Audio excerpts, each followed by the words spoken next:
I've been thinking about relationships recently and how, as I've gotten older, I've come to the realization and understanding that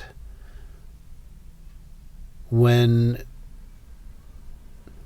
dealing with loved ones, understanding them, living with them, recently I've been thinking about the old universal truth of loving a person for who they are, accepting them and not trying to change them.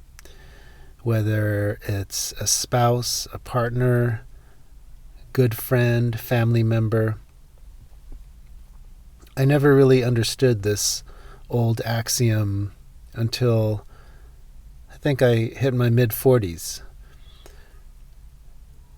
I'm 49 now, so I've had a little bit of time for it to sink in and make even deeper sense when I do think about it.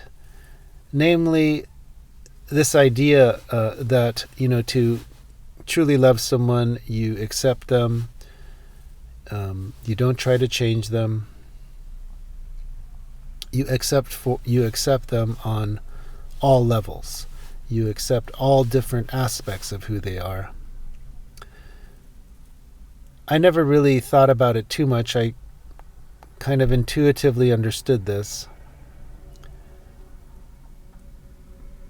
And I think about some old friends that I've kind of lost touch with, as well as my very up and down relationship with my parents, which kind of unfortunately ended in maybe more negativity or more negative. How do I say this? It ended a little bit less positively than I would have liked it to end. They both passed away. What does it mean?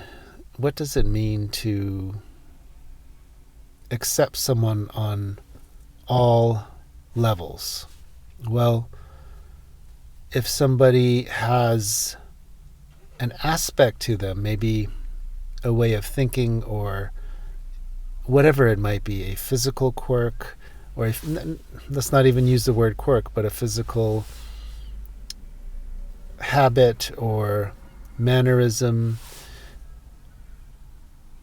to know that thing that might be, what's the right word? I guess it could be annoying you or causing you frustration or anger, whatever it might be, that one little detail is kind of connected like a lattice work. It's like an interrelated lattice work that is their identity, or that is who they are.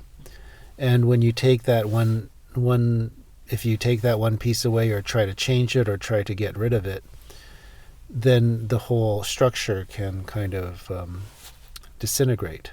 Yes, everything is connected. So if you destroy that one little thing or squash it, there's a chance that the whole network, the whole structure falls apart.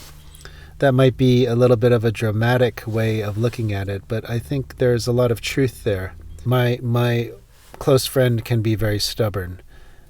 That stubbornness is also, I think, directly related and connected to their generosity, as well as their strength, their overall strength in terms of quality of character and personal character.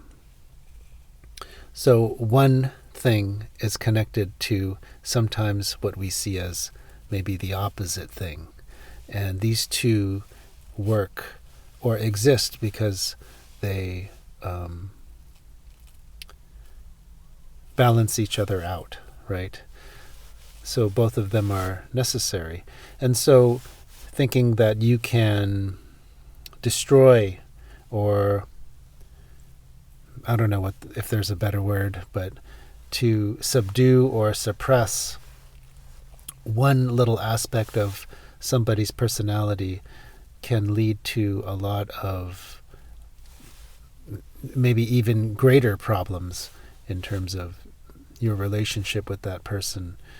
So just a few things to think about. Now, I think there is the important thing to keep in mind that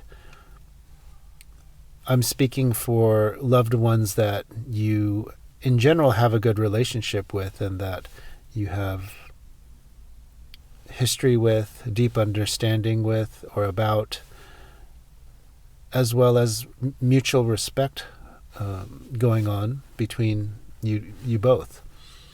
Now, if it is some other kind of a family member or close person in your life that or where the relationship has kind of evolved and changed to the extent that no longer are these foundational elements a part of the relationship, like respect and deep understanding and true love. We have then a situation that makes sense for you to leave behind, a relationship that makes sense for you to leave behind. So the next time you talk to someone and maybe come away from it feeling frustrated because this person has this loved one has some aspect about their personality that really kind of rubs you the wrong way, think about how that one aspect is connected to a lot of the things that you love about them, a lot of the aspects that you can connect with and relate to very well, and that you appreciate very much and that you respect the person for. So just a couple passing thoughts during the in-between moments of my day and of my life. So I look forward to communicating some more in-between moments and less in-between moments that are a little bit more hopefully structured, even though I am leaning more toward sort of a kind of a little more freestyle presentations these days. Anyway, I look forward to seeing you next time.